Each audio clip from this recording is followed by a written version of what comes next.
All right, we're going to call the Public Safety Committee meeting January 11th, 2022 to order. I'll move to accept the agenda.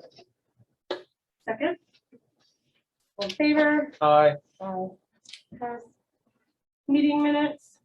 So move for approval of the August 10th and December 14th. Is that right, Chief? Yes. Okay, I'll move for acceptance of those. Second. All in favor? Aye. Aye. Okay, ordinances and resolutions. Ordinance 2022-02 and ordinance amending budget ordinance 2021-22 and accepting a state of Tennessee Department of Transportation highway safety grant, the amount of $33,453.20 for the Hendersonville Police Department. Also move, Second. and I'd like to suspend the rules to allow Chief Jones to tell us about this. So this is a grant that we apply for with them every year, and we don't ever really know till the last minute how much we're actually going to get approved for. It kind of changes a little bit every year depending on state funds, but this is a non-matching grant that we tell them what we want to spend the money for, and if they approve that, as long as we submit documentation to them that we've spent the overtime money and or purchased the equipment that was approved, they reimburse the city for that.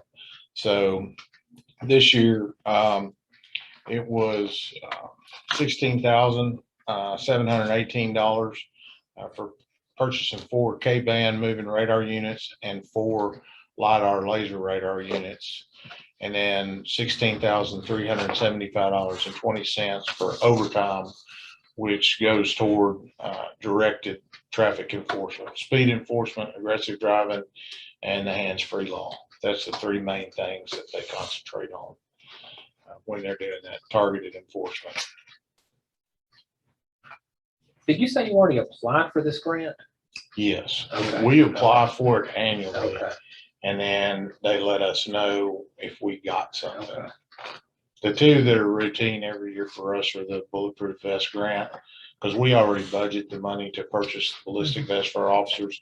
If we're awarded that grant, the federal government agrees to give us 50% of whatever we spend returned to the city. So it's that one and then this one. They were a little late. They were several months late this year notifying us on the awarding of this grant, or actually getting their documents signed. One more, you know. I'm sorry, When did you know? we already know. Oh, you know. We know, Gotcha. this is the award, and in your documents, there should be a copy of the grant contract document. It's much more detailed as far as the legal document.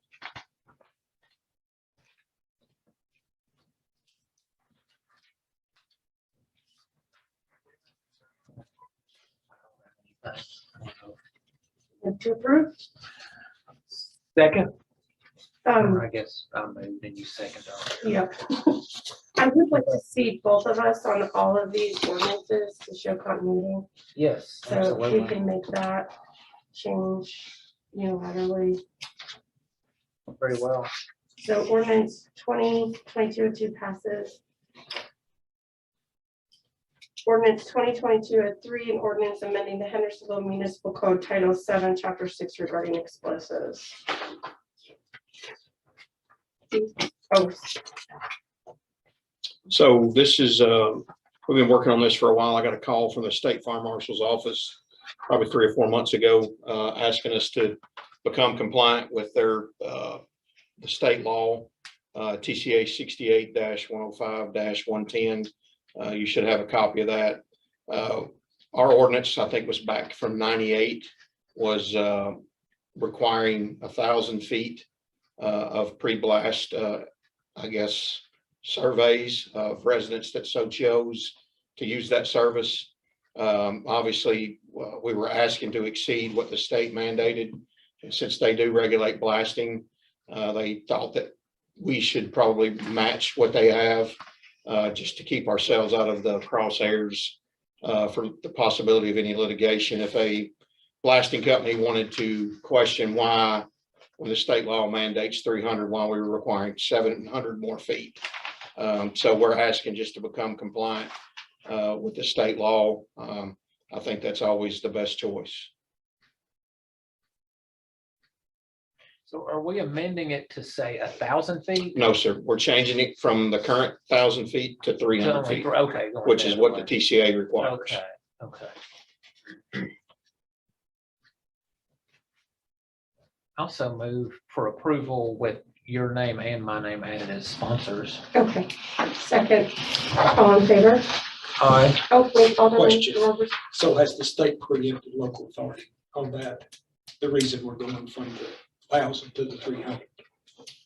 They are responsible for everything that has to do with blasting. We just did it as a courtesy. But what you're doing is you're holding the blasting companies to that 1,000 feet so that they have to pay for those surveys. So with it being 300 feet, they were paying for extra folks to be incorporated in that. And so if they wanted to challenge that with us as a city, they could certainly do that. And we don't have any jurisdiction other than say, hey, we're violating the TCA.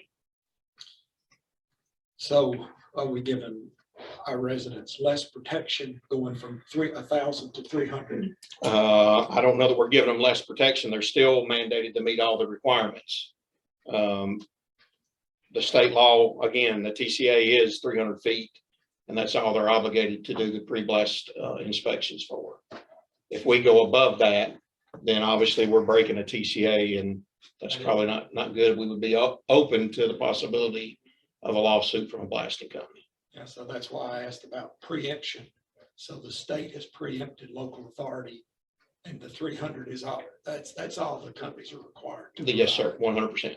We've been requiring 1,000. Correct. And we had complaints at 1,000. He had received a couple of calls at his office about it. Nobody had called us directly to say that. And he just said, hey, I think you guys need to change your ordinance and come in compliance with the state. Thank you.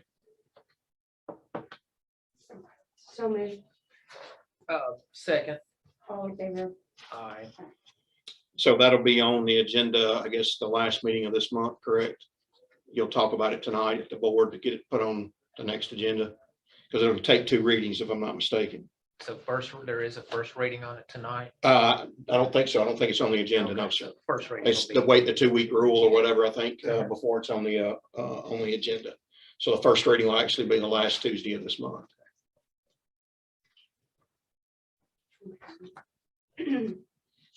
And then resolution 2022-04, resolution to apply for the SAFER grant for firefighters for station number 7.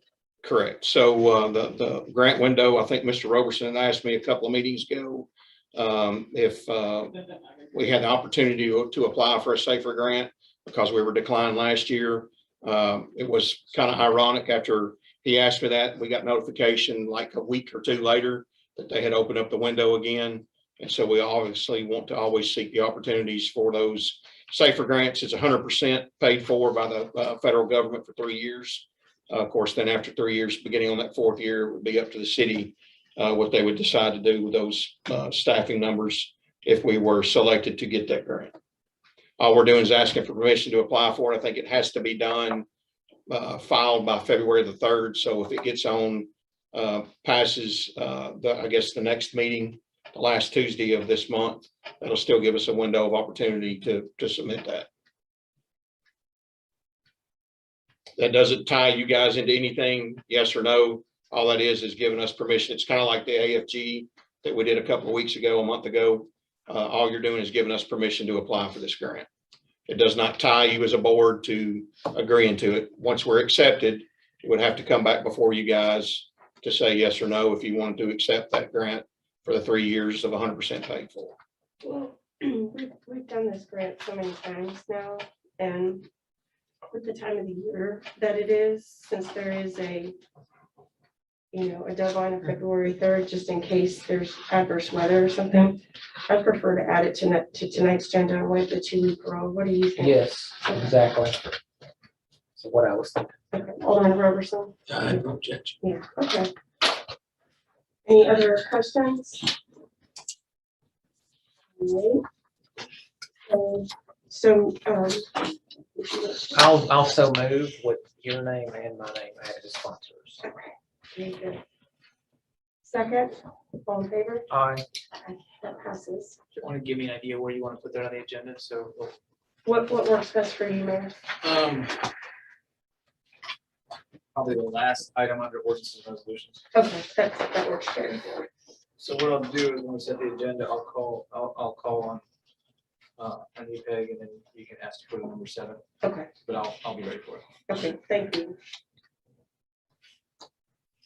And then under other agenda items, we have a discussion on code red tornado sirens. Keep pushing. So basically, of course, you guys have lived it just like everybody else has. We've had some inclement weather with the tornado event that came through the EF1. I had several people reach out to me about notification systems.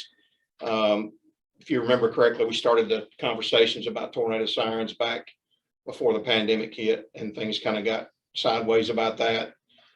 We didn't really talk about it much anymore. I have reached back out to a couple of vendors to start that discussion. So if you folks as a board decide that that's the route you wanted to go, we'd be a head up on what it would potentially cost, kind of do a study to see how many it would take to implement in the city. So a couple of council people had reached out to me and said, hey, what's the benefits? Obviously with tornado sirens, they're designed to alert folks outside. The way homes are built now, you're potentially not going to hear it inside your house at 2 o'clock in the morning if you're asleep. I'm not going to say you are or not.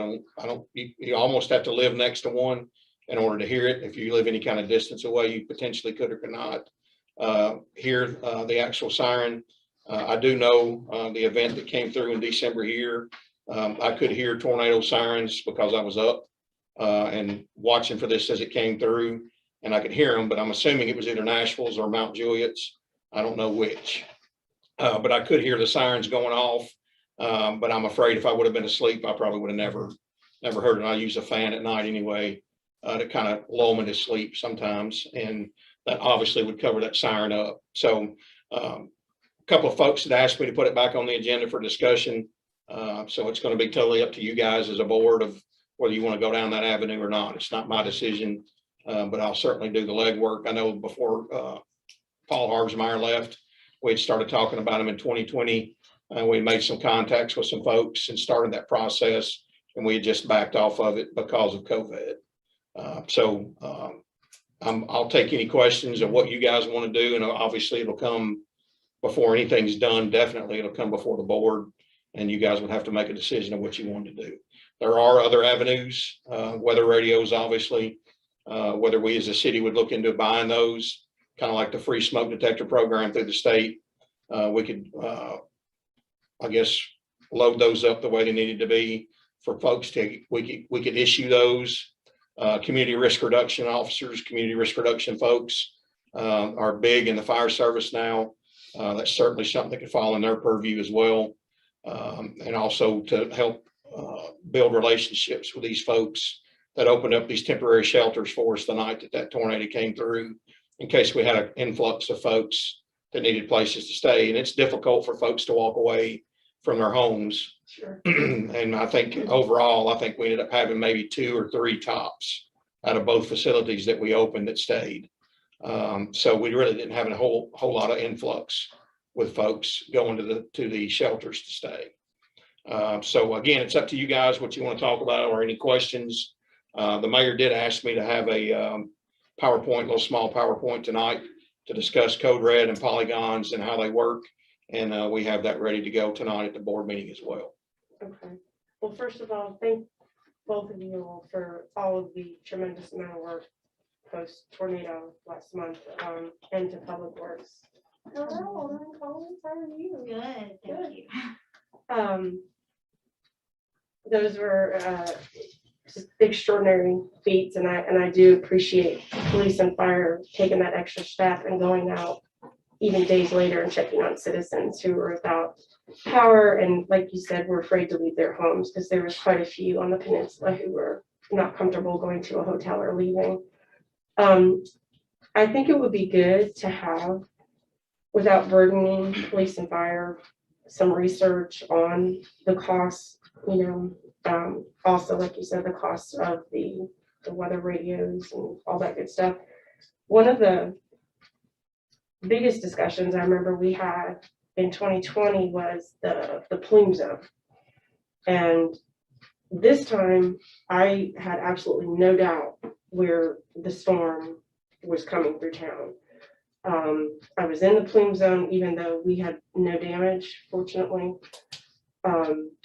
So I think that really mitigated a lot of people not getting hurt. People were prepared.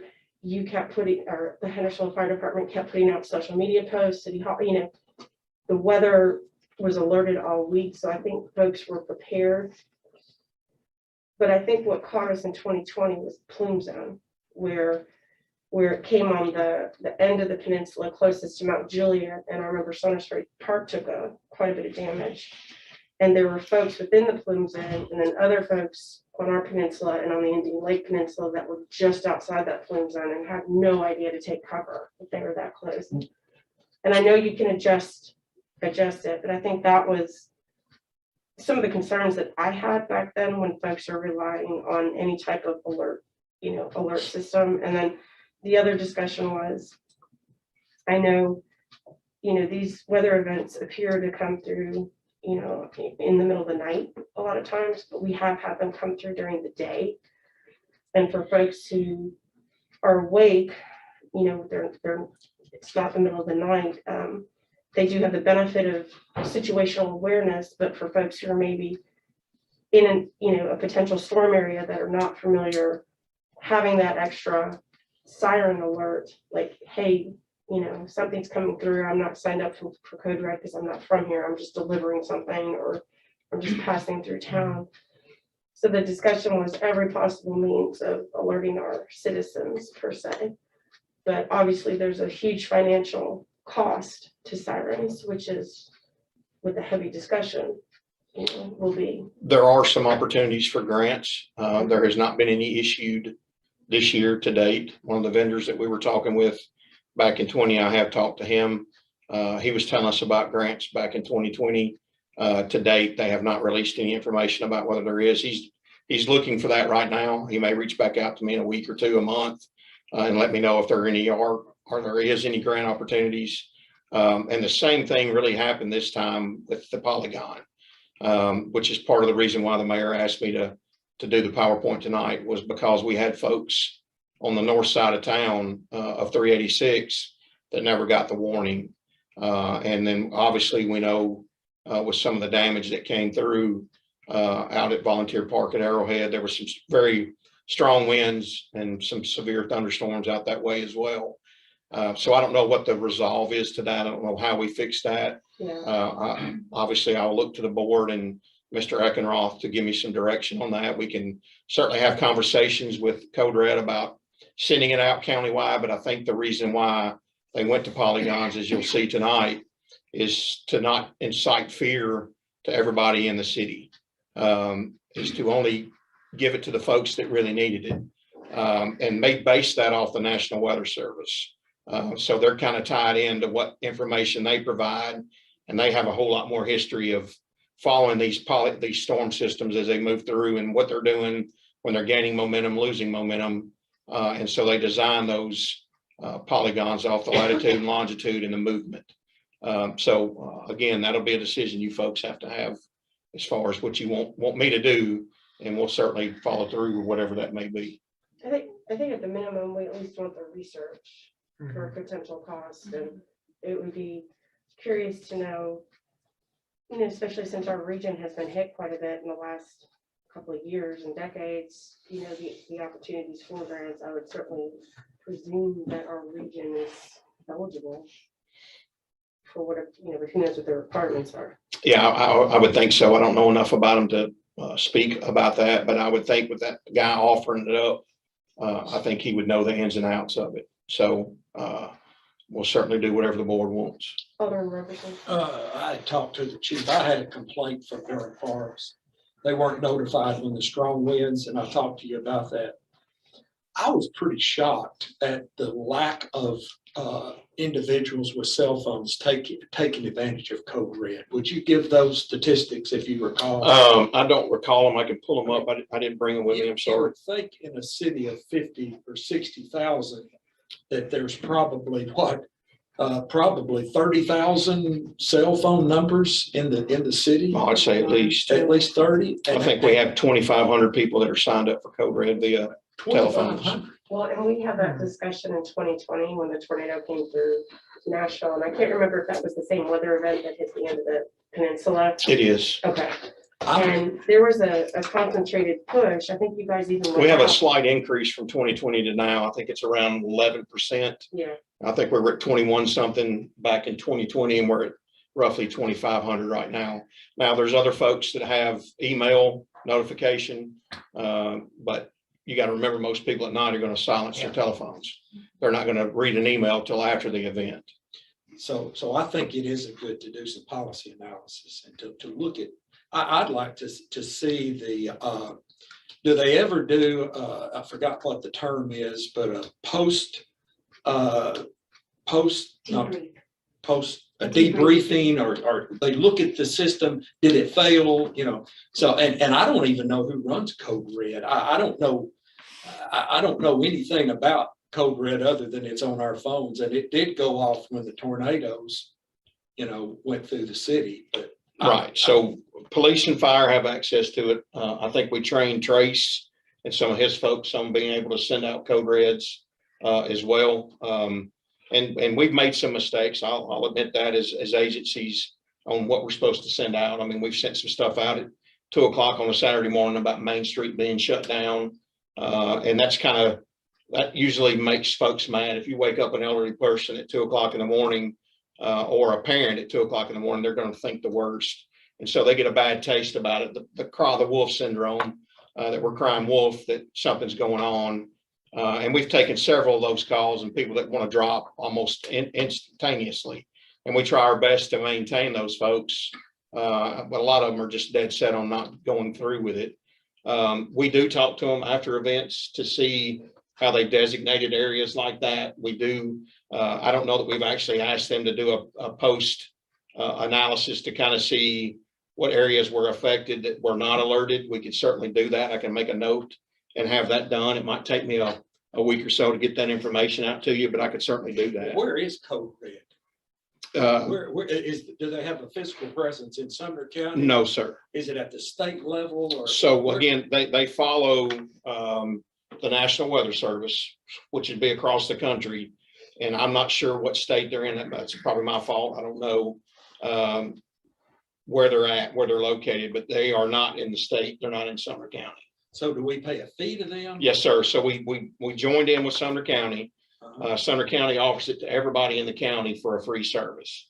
We pay, I think it's roughly $14,000 a year to have the access to Code Red. So is it possible that the Verizon and AT&T, those companies that are providing service in our city limits or within that zip code, would they send out a notice, a public service announcement to all of their customers that service is available? And if you want to sign up, I mean, is that a way to reach out to get more people to take advantage of?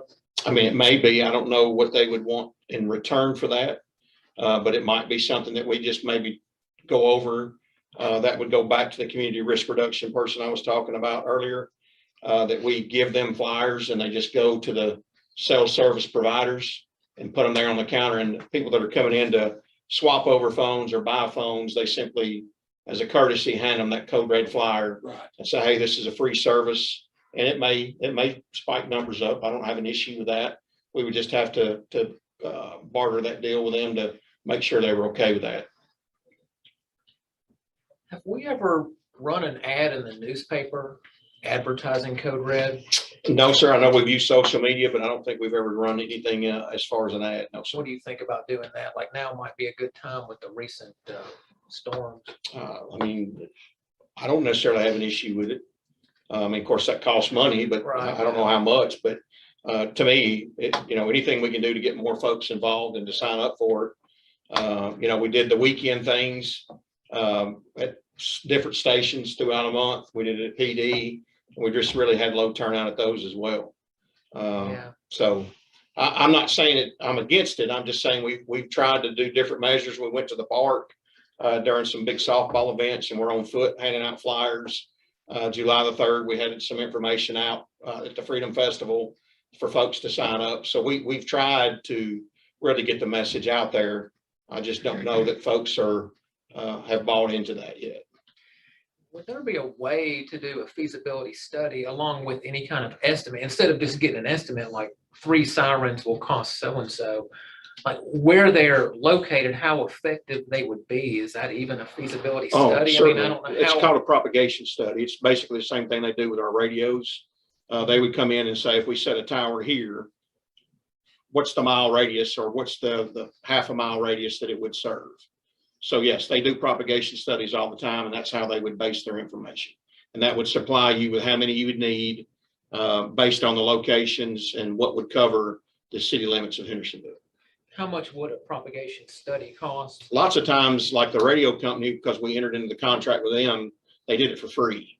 So there's a possibility, because that's kind of a way that they can get a shoe in and maybe possibly do business, that they come out and do the propagation studies just for free. That's certainly a question that's on my agenda to ask them when we start getting in depth, if that's what you folks want to do. I guess there's no way to scientifically study like how effective it is with, like you said, homes as insulated as they are now. And I guess it depends on the home if people can hear it or. So Nashville did away with theirs like we did several years ago, but they have reinstituted theirs back now.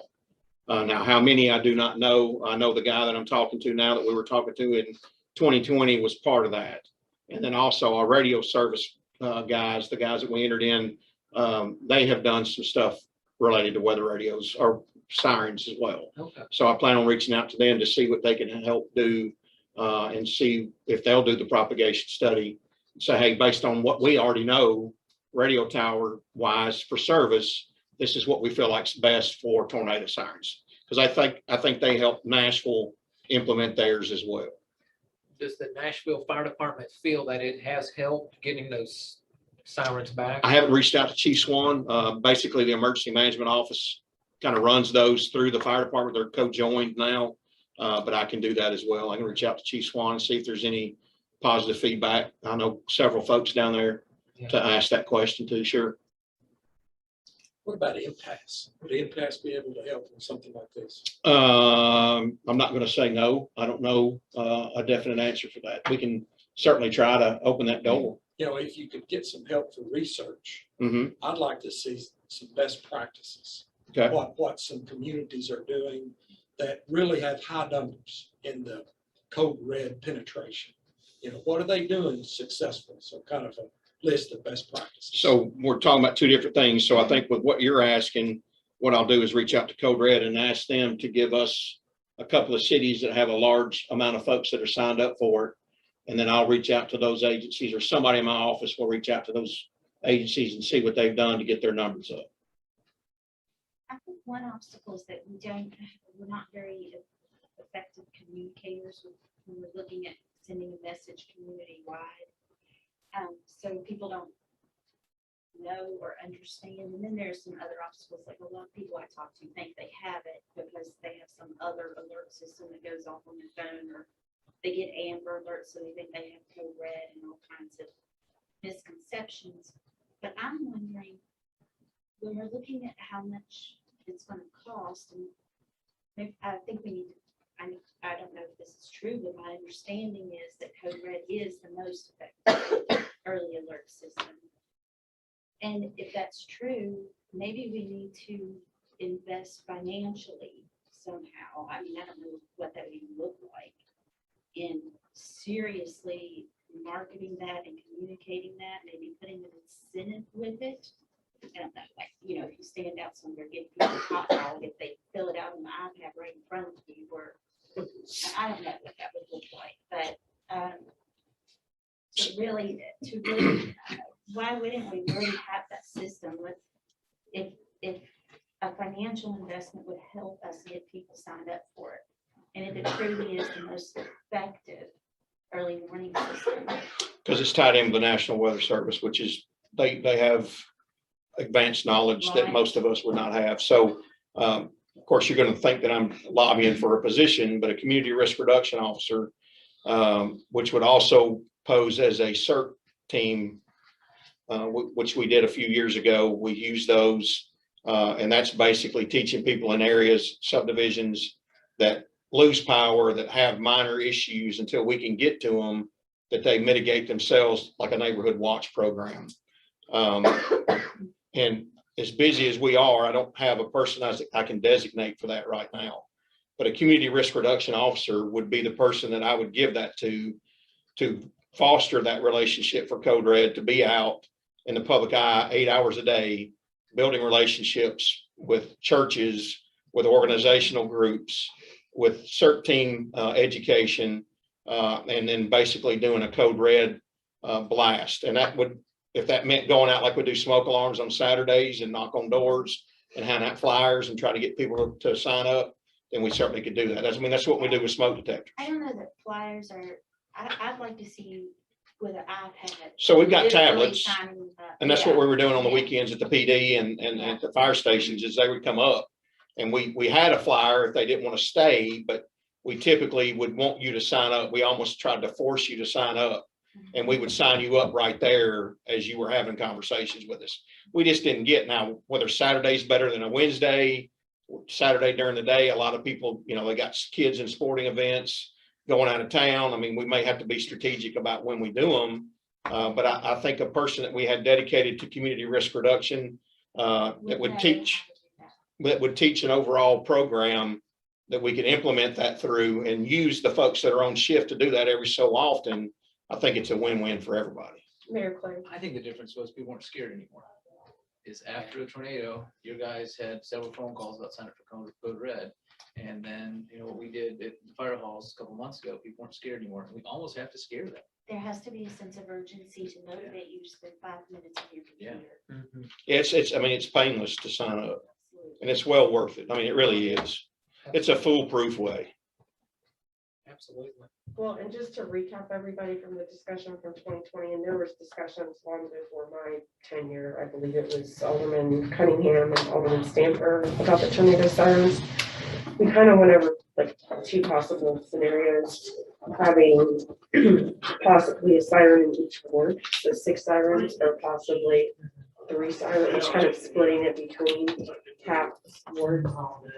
I do know where I live in Ward 1 on the peninsula, which is the top end, we can clearly hear the siren from Old Hickory, but that's also carrying over the lake, which is all kinds of stuff. It's open. Yeah, I mean, so that's why we can hear it. And I know folks down in Lock 3 can hear it because it comes straight through there, which is actually where the tornado came through.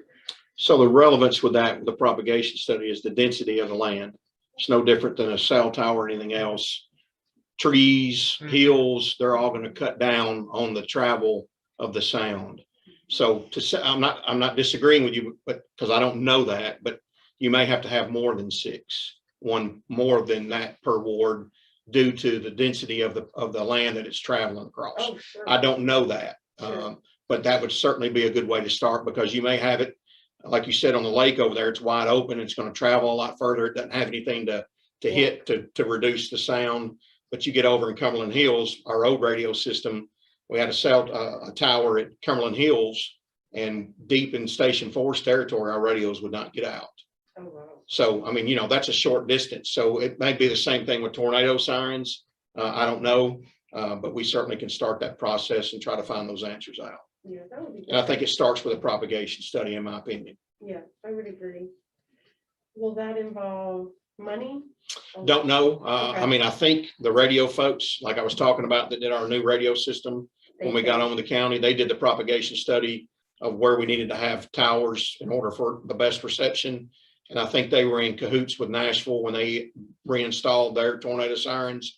So I think that may be a local vendor that we've already established business with, that maybe, again, they would come out and do it free of charge. Okay. But that's just a conversation I'd have to have with them. Thank you, Chief. Mhm.